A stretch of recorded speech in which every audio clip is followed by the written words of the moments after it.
ప్రజా టీవీ ముందుగా హెడ్లైన్స్ చూద్దాం. మల్లారెడ్డిపేట గ్రామంలో నేడు 3వ రోజు గ్రామ సభ ప్రభుత్వ సాక్ష్యం. ఆ పథకాల కోసం దరఖాస్తుల స్వీకరణ.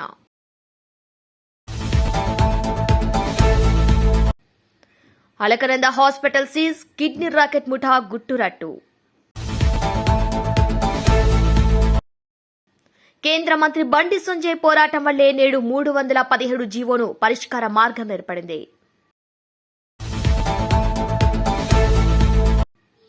మంథని వ్యాప్తంగా చలి తీవ్రత పెరిగింది. తన భర్త పేరిట ఉన్న భూమిని ఎంఆర్ఓ అక్రమంగా ఇతరులకు పట్టా చేశారని ఆరోపిస్తున్నారు. మర్డర్ నుంచి ఎస్కేప్ కు మిలిటరీ తెలివితేటలు వాడిన సైకో.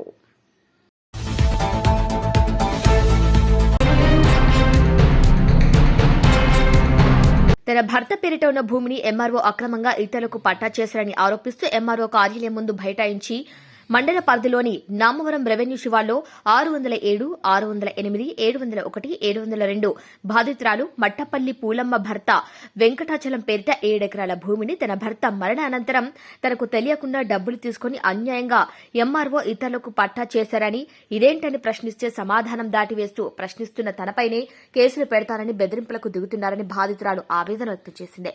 తన పిల్లలకు ఇదే ఆధారమని, న్యాయం జరగకపోతే తమకు ఆత్మహత్య శరణ్యమని, తన భూమి తనకు ఉన్నతాధికారులు పట్టా చేసి ఎంఆర్ఓపై చర్యలు తీసుకుని తనకు న్యాయం చేయాలని బాధితురాలు వేడుకుంటుంది. నా పేరు మట్టపల్లి పూలమ్మ, నా భర్త పేరు వెంకటాచలం. మాది గ్రామం తిరుమలగిరి, మండలం చిపెంల. మా ల్యాండ్ వచ్చి నావారం చివార గ్రామంలో మోతే మండలంలో 7 ఎకరాల 10 గుంటలు నా భర్త పేరు మీద ఉన్నది. నేను ఒక ఫ్యామిలీ మెంబర్ అయి ఉన్నా మా ఆయన ఫస్ట్ భార్య పిల్లలు 2 ఉండడం వల్ల నాకు తెలియకుండా 7 ఎకరాల 10 గుంటలు మోత తహసీల్దార్ గారు లంచం తీసుకొని వాళ్ళిద్దరికే 7 ఎకరాల 10 గుంటలు రిజిస్ట్రేషన్ చేయించింది మొన్న 7వ తారీఖు రోజు. అది ఆ భూమి మార్ట్గేజ్ లోన్లో కార్పొరేషన్ బ్యాంక్, యూనియన్ బ్యాంక్లో సూర్యాపేటలో ఉంది. అది రిలీజ్ కాకుండా లంచాలతో పాల్పడి అక్కడున్న బృందం మొత్తం నాకు నా కొడుకు అన్యాయం చేసిర్రు. వాళ్ళని చట్టపరంగా శిక్షించి వాళ్ళని సస్పెండ్ చేయాలని నా వికలాంగుల తరపున వికలాంగుల అధ్యక్షులు అందరం కలిసి వాళ్ళని శిక్షించాలని నేను కోరుకుంటున్నా. నాకు నా కొడుకు న్యాయం చేయాలని నేను వేధిస్తున్న నా రోదన. చివెంల మండలం తిరుమలగిరి గ్రామానికి సంబంధించినటువంటి మరి మట్టపల్లి వెంకటాచలం గారు, ఆయన భార్య చనిపోవడంతో ఆ గతంలో ఆయనకు వివాహం అయినప్పుడు మరి మొదటి భార్యకు 2 పిల్లలు ఉన్నారు. 2 పిల్లలకు కూడా వివాహం చేసిండు. వాళ్ళు వివాహం అయిపోయింది. అయితే వివాహం అయిపోయిన తర్వాత ఈయన ఒంటరివాడు కావడంతో మరి నాకు ఒక తోడు ఉండాలని చెప్పేసి మరి సింగిరెడ్డిపాలెంకి సంబంధించినటువంటి మా వికలాంగురాలైనటువంటి పూలమ్మను 19 సంవత్సరాల పూలమ్మను 40 సంవత్సరాల వయసున్నటువంటి మట్టపల్లి వెంకటాచలం గారు వివాహం చేసుకుని నాకు ల్యాండ్ ఉన్నది, నీకు ఒక ఆధారం ఉంటుందమ్మా అని చెప్పేసి మరి నిరుపేద కుటుంబానికి సంబంధించినటువంటి పూలమ్మ గారు సరే ఏదో ఒకటి ఉంటుందని చెప్పేసి ఆ పూలమ్మ గారి తల్లిదండ్రులు మట్టపల్లి వెంకటాచలం గారికి ఇచ్చి వివాహం చేయడం జరిగింది. వివాహం చేసిన తర్వాత మరి మట్టపల్లి వెంకటాచలం గారితో మరి పూలమ్మ గారికి ఒక కుమారుడు కూడా జన్మించిండు. అయితే అనుకోకుండా అనారోగ్య కారణాలతో ఇటీవల కరోనా సమయంలో ఆయన మరణించడం జరిగింది. మరణించిన తర్వాత ఆయన మరణానికి సంబంధించినటువంటి మరణ ధృవీకరణ పత్రాన్ని కూడా మా వికలాంగురాలైనటువంటి మట్టపల్లి పూలమ్మ గారి దరఖాస్తు చేసి ఆ దరఖాస్తులో కూడా ఆ మరణ ధృవీకరణ పత్రంలో కూడా ఆయన మొదటి భార్య పిల్లలను చేర్చి మరి దాంట్లో ఆ మొదటి భార్య పిల్లలు, పూలమ్మ గారి కుమారుడు, వాళ్ళ అత్తగారు కూడా ఉన్నారు. అయితే ఈ మట్టపల్లి వెంకటాచలానికి సంబంధించి మోత మండలం నావారం శివార్లో ఉన్నటువంటి వ్యవసాయ భూమి 7 ఎకరాల 10 గుంటల వ్యవసాయ భూమి ఉన్నది. ఈ 7 ఎకరాల 10 గుంటల వ్యవసాయ భూమిని మోత తహసీల్దార్ గారు మరి మా మట్టపల్లి పూలమ్మకు తెలియకుండానే ఫ్యామిలీ మెంబర్స్గా ఉన్నటువంటి ఆయన మొదటి భార్య పిల్లలకు అక్రమంగా ఈ నెల 7వ తారీఖున మరి తెలియకుండా వాళ్ళ దగ్గర డబ్బులు తీసుకొని లంచాలకు కక్కుర్తిపడి ఎంఆర్ఓ గారు మరి అక్రమంగా మట్టపల్లి పూలమ్మ మా వికలాంగురాలకి సమాచారం కూడా ఇవ్వకుండా, ఫ్యామిలీ నెంబర్ అన్నప్పుడు ఖచ్చితంగా నోటీసులు పంపాలి ఒక ఎంఆర్ఓ గారు. నోటీసులు పంపిన తర్వాతనే వాళ్ళందరూ ఉంటేనే రిజిస్ట్రేషన్ చేయాలి. కానీ అక్రమ డబ్బులకు కక్కుర్తిపడి ఎంఆర్ఓ గారు మరి మా వికలాంగురాల భూమిని వేరే వాళ్ళకు రిజిస్ట్రేషన్ చేసింది. అందులో ఆ భూమి కూడా మార్కేషన్ ఉన్నది. సూర్యాపేట బ్యాంకులో మరి కార్పొరేషన్ బ్యాంకులో మార్కేషన్ ఉన్నది. ఆ ఒరిజినల్ పాస్బుక్లు కూడా బ్యాంకులోనే ఉన్నాయి. దొంగ పాస్ పుస్తకాలను పెట్టి కేవలం డబ్బులకు లంచాలకు కక్కుర్తిపడి ఇవాళ ఒక వికలాంగరాలు పొట్టగొట్టింది.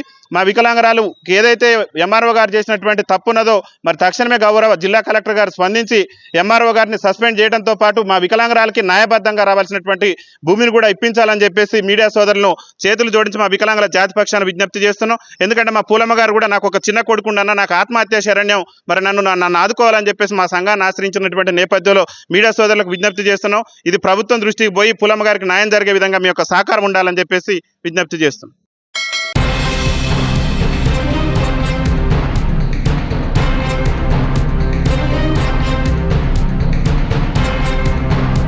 రాష్ట్ర రాజధానిలో కిడ్నీ రాకెట్ కలకలం రేపింది. రాచకొండ కమిషనరేట్ పరిధిలో సరూర్ నగర్లోని అలకనంద ప్రైవేట్ ఆసుపత్రిలో కిడ్నీ మార్పిడిలు జరుగుతున్నట్లు పోలీసులకు ఫిర్యాదు రావడంతో వారు వైద్య ఆరోగ్య శాఖ అధికారులతో కలిసి రంగంలోకి దిగడంతో గుట్టు రట్టయింది. ఎప్పటి నుంచి ఈ వ్యవహారం కొనసాగుతుంది, ఎంతమందికి కిడ్నీ మార్పిడి చేశారనే కోణాల్లో పోలీసులు లోతుగా విచారణ జరుపుతున్నారు. హైదరాబాద్లో కిడ్నీ మార్పిడిలు చేస్తున్న ఆసుపత్రులపై వైద్య ఆరోగ్య శాఖ అధికారులు సంయుక్తంగా దాడులు నిర్వహించారు.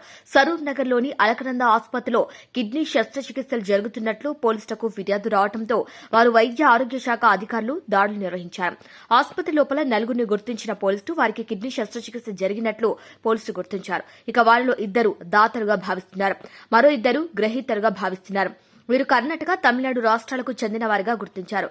వీరు ఈ నెల 17న ఆసుపత్రిలో చేరినట్లు అధికారులు తెలిపారు. వారిని ప్రశ్నించగా తాము కిడ్నీలో రాళ్లు తీసుకోవడానికి వచ్చినట్లు తెలిపారు. కానీ అధికారుల పరిశీలనలో మాత్రం వారికి కిడ్నీ శస్త్రచికిత్సలు జరిగినట్లు అనుమానాలు వ్యక్తమయ్యాయి. నలుగురికి కిడ్నీ మార్పిడి జరిగిందా అనే విషయాన్ని శాస్త్రీయంగా నిర్ధారించేందుకు గాంధీ ఆసుపత్రికి తరలించారు. అలకనంద ఆసుపత్రి గత 6 నెలల కింద ప్రారంభమైంది. ఈ ఆసుపత్రిలో చిన్నపాటి వైద్య చికిత్సలకు మాత్రమే అనుమతి ఉండగా ఇది 9 పడకల ఆసుపత్రిగా వైద్య ఆరోగ్య శాఖ అధికారులు తెలిపారు.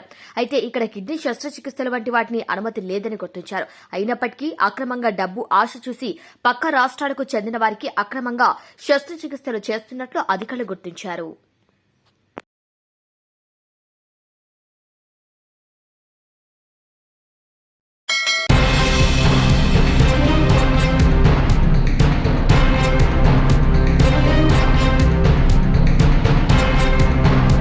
మునిపల్లి మండలంలోని మల్రెడ్డిపేట్ గ్రామంలో నేడు 3వ రోజు గ్రామ సభలో ప్రభుత్వ సంక్షేమ పథకాల కోసం దరఖాస్తుల సేకరణ, ప్రతి ఒక్క అర్హుల జాబితా ప్రకటన, ఇందిరమ్మ ఇళ్లు, ఇందిరమ్మ ఆత్మీయ భరోసా, రైతు భరోసా, రేషన్ కార్డుల కోసం దరఖాస్తుల స్వీకరణ జరిగింది. ఇక మునిపల్లి మండలంలోని గ్రామ సభల్లో పాల్గొన్నారు Rayakot market committee chairman Shri Manthuru Sudhakar Reddy. అదేవిధంగా చైర్మన్ ఆయన మాట్లాడుతూ ప్రజాపాలనలో సంక్షేమ పథకాలు అందించేందుకు గ్రామ సభలు నిర్వహిస్తున్నాయి.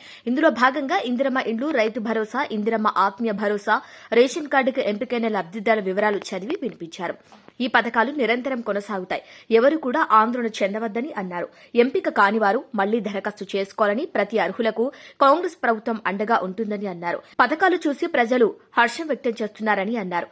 గత ప్రభుత్వంలో ఏ ఒక్క పథకం కూడా అమలు కాలేదని అన్నారు. ఈ కార్యక్రమంలో పంచాయతీ సెక్రటరీ నరేష్, ఏపీఓ యాదగిరి, మధుకర్, ఏఈపీఆర్ వ్యవసాయ ఏఈఓ రెహమాన్, గ్రామ శాఖ అధ్యక్షులు మాధవరెడ్డి, సురేష్, రాములు, మొగులయ్య, నాయకులు, గ్రామ ప్రజలు తదితరులు పాల్గొన్నారు.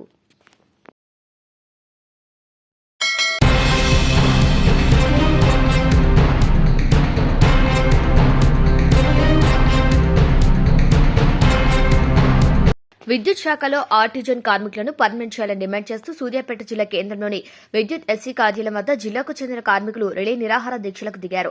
గత ప్రభుత్వం తమను రెగ్యులర్ ఉద్యోగులుగా గుర్తిస్తామని హామీ ఇచ్చిందని, ఈలోపు ఎన్నికలు జరిగాయని, అనంతరం వచ్చిన కాంగ్రెస్ ప్రజాప్రభుత్వం నేటికి ఆ అంశంపై ఎలాంటి నిర్ణయం తీసుకోలేదని, పెరుగుతున్న వయసు భారంతో పాటుగా రెగ్యులర్ ఉద్యోగులకు సమానంగా పనిభారం చేస్తున్నప్పటికీ వారితో సమానంగా న్యాయం జరగటం లేదని ఆవేదన వ్యక్తం చేశారు. తక్షణమే కాంగ్రెస్ ప్రభుత్వం తమను రెగ్యులర్ ఉద్యోగులుగా కన్వర్షన్ చేయాలని డిమాండ్ చేశారు.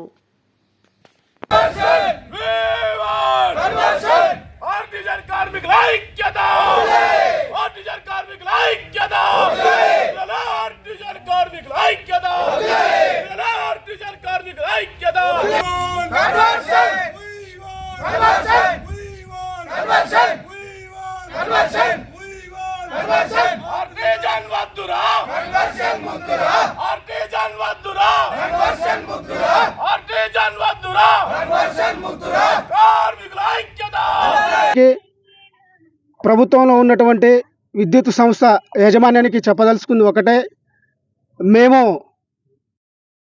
20 నుండి 20 సంవత్సరాల పైబడి విద్యుత్ సంస్థలో పనిచేస్తూ ఉన్నాము. ఎన్నో పోరాటాలు, ఎన్నో త్యాగాల వలన, ఎన్నో దీక్షల వలన గత ప్రభుత్వం కేసీఆర్ గారి ప్రభుత్వం మమ్మల్ని ప్రభుత్వ ఉద్యోగస్తులుగా గుర్తిస్తామని హామీ ఇచ్చింది. హామీలో భాగంగా మాకు పెట్టి బ్రిటిష్ కాలం నాటి స్టాండింగ్ ఆర్డర్స్ రూల్స్ వర్తింపజేసింది. దాని వలన సంస్థలో పనిచేస్తున్న రెగ్యులర్ ఉద్యోగస్తులకి మాకు చాలా వ్యత్యాసం ఉంది. నక్కకు నాగలోకానికి ఉన్న వ్యత్యాసం ఉంది కనుక ఆ స్టాండింగ్ ఆర్డర్ని ఈ ప్రజాపాలన ప్రభుత్వం స్టాండింగ్ ఆర్డర్ని తొలగించి మమ్మల్ని జేఎల్ఎంలుగా ఆర్టిజన్గా తొలగించి జేఎల్ఎంగా గుర్తించాలని, విద్యార్థులను బట్టి ప్రమోషన్లు ఇవ్వాలని ఈ ప్రభుత్వాన్ని కోరుతా ఉన్నాం. ఎందుకనగా ఈ ఈ ప్రజాపాలన ప్రభుత్వం పాదయాత్రలప్పుడు రాష్ట్ర వ్యాప్తంగా తిరుగుతున్న క్రమంలో మేము ఆర్టీసీలు అందరము ప్రభుత్వ రేవంత్ రెడ్డి గారికి కానీ బట్టి విక్రమార్క కానీ వినతి పత్రాలు ఇచ్చినప్పుడు మా బాధలు ఇలా ఉన్నాయి సార్, ఇది పరిస్థితి, మాకు రెగ్యులర్ కాలేదు, సావకుండా బతకకుండా ఉన్నాం, రెగ్యులర్ ఉద్యోగులకు మాకు వ్యత్యాసం ఉన్నది కనుక మాకు ఎలాంటి బెనిఫిట్స్ లేవు, దయచేసి మా యందు దయ ఉంచి మాకు రెగ్యులర్ చేయాలని కోరినప్పుడు అప్పుడు పాదయాత్రలు ఉన్నప్పుడు మాకు హామీ ఇచ్చారు. ఏమనగా తమ్ముళ్ళారా, అక్కలారా, చెల్లెలారా, మీరు అధైర్య పడకండి, వచ్చేది మన ప్రభుత్వం, ఆ ప్రభుత్వం రాగానే నెల రోజుల్లో మిమ్మల్ని అందరూ కూడా కన్వర్షన్ చేసి రెగ్యులర్ చేస్తామని హామీ ఇచ్చారు. హామీలో భాగంగా మేము ఎదురు చూస్తూ ఉన్నాం. ఇప్పటికి కూడా ఈ ప్రజాపాలన ప్రభుత్వం వచ్చి సంవత్సరం దాటింది, ఇంతవరకు మా గురించి ఈ ప్రభుత్వం ఏమీ పట్టించుకోలేదు కనుక దయచేసి ఇప్పుడు తక్షణమే ఈ డిస్కంలో కానీ టీఎస్ఎస్బిడిసిలో కానీ జెన్కోలో కానీ దాదాపు 20,000 మంది ఈ ఆర్టిజన్ కార్మికులు ఉన్నాం కనుక మమ్మల్ని అందరూ కూడా విద్యార్థులను బట్టి కన్వర్షన్ చేసుకొని ప్రమోషన్లు ఇవ్వాలని కోరుతా ఉన్నాం. అదేవిధంగా ఓకే సార్, థ్యాంక్ యూ.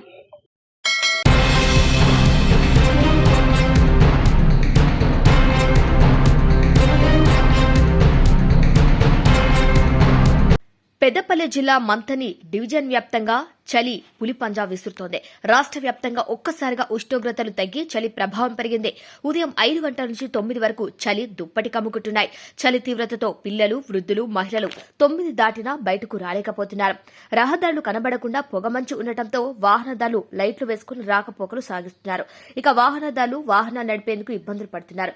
ఇంకా కొన్ని రోజులు చలి తీవ్రత ఉంటుందని జాగ్రత్తలు పాటించాలని వైద్యులు సూచిస్తున్నారు. ప్రజలు చలిమంటలు వేసుకుని చలి నుంచి రక్షణ పొందుతున్నారు.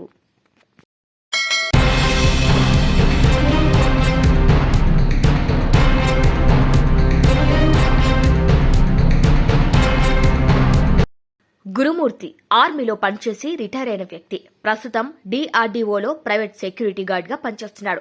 ప్రకాశం జిల్లా జేపీ చెరుకు చెందిన గురుమూర్తికి మాధవితో 13 ఏళ్ల క్రితం వివాహమైంది. అప్పుడు ఆర్మీలో ఉన్న గురుమూర్తి 35 ఏళ్ల వయసుకే రిటైర్ అయ్యారు. హైదరాబాద్ మీర్పేట్లోని ఓ అపార్ట్మెంట్లో కుటుంబంతో కలిసి అద్దెకుంటున్నాడు. అయితే తరచూ ఇద్దరి మధ్య గొడవలు జరుగుతుండేవి. అవి కాస్త పెద్దవై మోస్ట్ బ్రూటల్ మర్డర్ కు దారితీసేదే. భార్య మాధవిని చంపాలని పక్కాగా ప్లాన్ చేసుకున్నాడు గురుమూర్తి. అందుకోసం సంక్రాంతి సెలవుల్ని ఎంచుకున్నాడు. ప్రకాశం జిల్లాలో ఉన్న అత్తామామల ఇంటికి వెళ్లి ఈ నెల 13న తన పిల్లలను పంపాడు. అపార్ట్మెంట్లోనూ చాలా మంది పండక్కి ఊర్లోకెళ్లిపోయారు. దీంతో ఆ ప్రాంతం నిర్మానుష్యంగా మారింది. ఇక ఇదే అదునుగా భావించిన గురుమూర్తి ఈ నెల 15న పండగ రోజు భార్యను కిరాతకంగా హతమార్చాడు. ఆమెను చంపి ముక్కలు చేసిన తర్వాత ఆ మాంసం ముద్దను కుక్కర్లో ఉడకబెట్టాడు. ఆ తర్వాత ఎండబెట్టి పొడిగా చేసి దగ్గరలో ఉన్న జిల్లెలగూడ చదును చెరువులో కలిపేశాడు.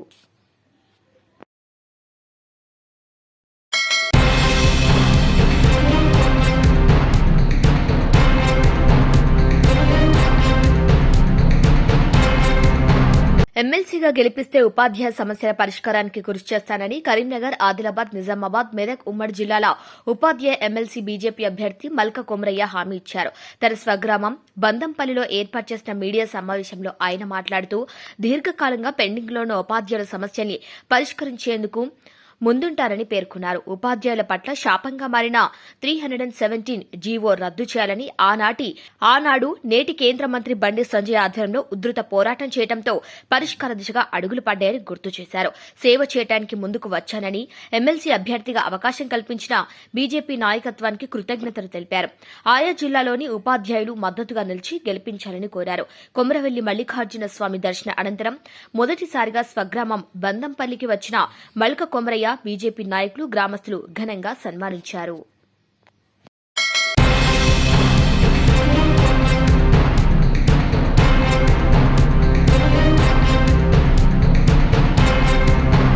ఏఆర్ కానిస్టేబుల్ మరో మహిళతో వివాహేతర సంబంధం పెట్టుకుని తనను, తమ పిల్లల్ని పట్టించుకోవటం లేదని నల్గొండ జిల్లా నగరికల్ పోలీస్ స్టేషన్లో ఓ మహిళ ఫిర్యాదు చేసింది.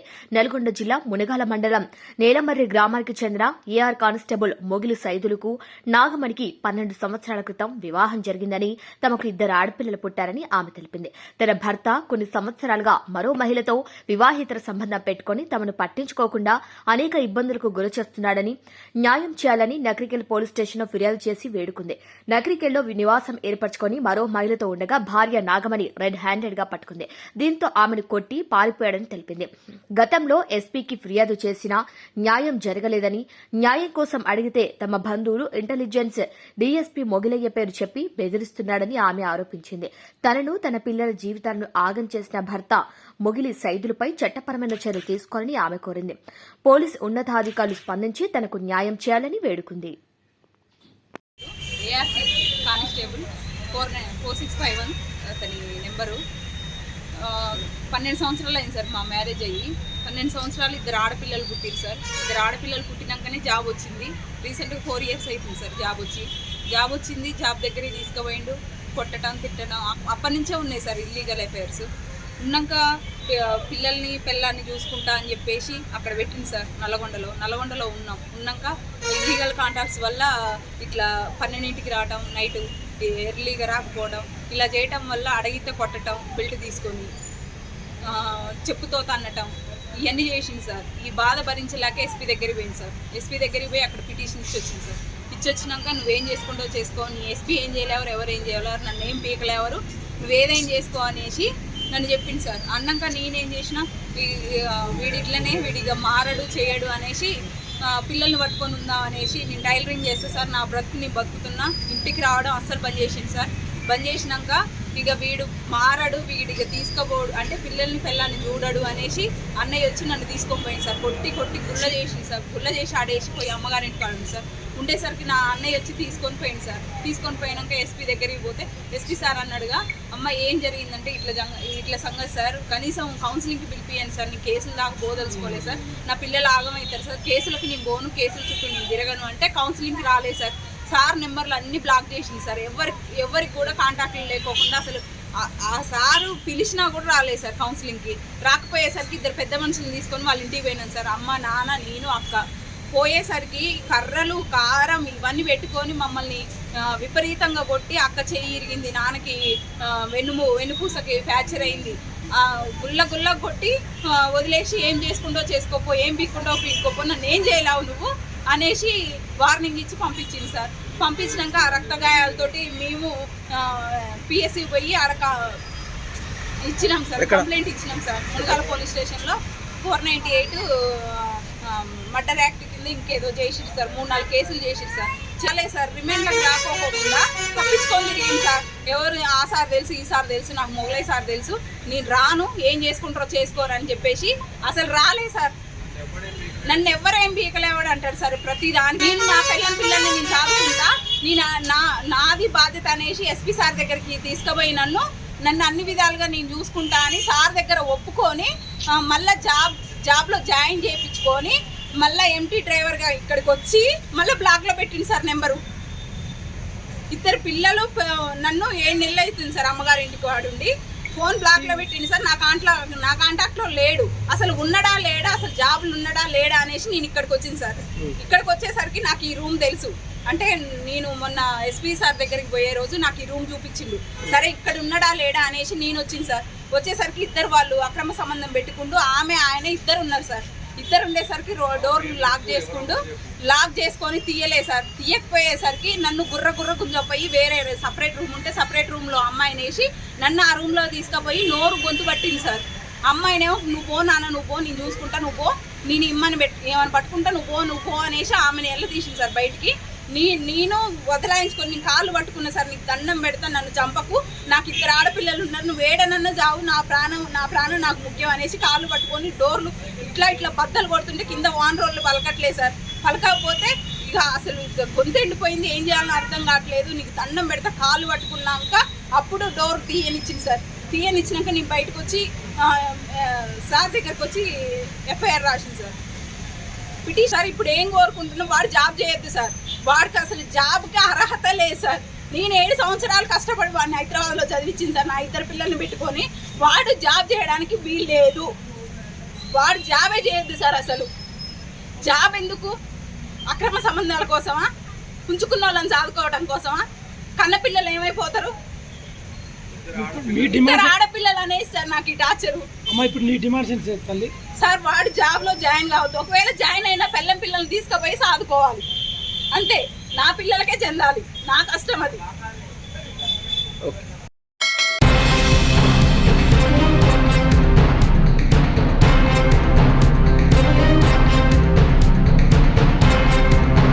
బులెటిన్ హెడ్లైన్స్ మరొకసారి. మల్లారెడ్డిపేట్ గ్రామంలో నేడు 3వ రోజు గ్రామ సభ ప్రభుత్వ సాక్ష్యం. ఆ పథకాల కోసం దరఖాస్తుల స్వీకరణ.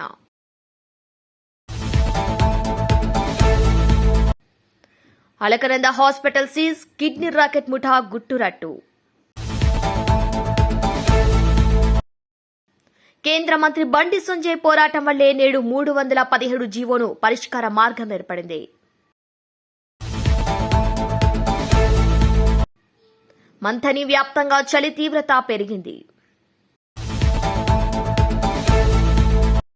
తన భర్త పేరిట ఉన్న భూమిని ఎంఆర్ఓ అక్రమంగా ఇతరులకు పట్టా చేశారని ఆరోపిస్తున్నారు. మర్డర్ నుంచి ఎస్కేప్ కు మిలిటరీ తెలివితేటలు వాడిన సైకో. ఇవి వాళ్ళ బులెటిన్ అప్డేట్స్. కీప్ వాచింగ్ స్ట్రావే టీవీ.